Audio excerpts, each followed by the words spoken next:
Fantomas au volant de sa célèbre déesse volante. Une scène devenue culte. Et quand Jean Marais décolle, ça décoiffe. Je me rappelle bien de Jean Marais, qui était dans le rôle de Fantomas, oui, tout à fait. Oh, pardon, voilà, vous voyez, là, où c'est qu'il est? Ah oui, il est là, non, pardon, il est là.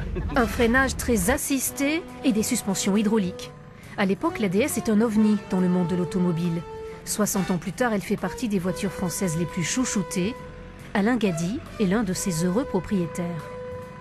On croirait un petit peu dans un bateau sur l'eau, ça fait des petites vagues un petit peu. Certains à l'époque ne supportaient pas ce genre d'amortisseur, étaient malades, mais c'est très agréable et c'est marrant de conduire une DS. Ce week-end, la DS a donc croisé la route des grands nostalgiques. Une caravane composée d'une centaine de voitures prestigieuses, populaires ou sportives, pour fêter la 5e édition de la traversée de Bordeaux. Parce que des voitures comme la DS, ce sont aussi des souvenirs, beaucoup de souvenirs.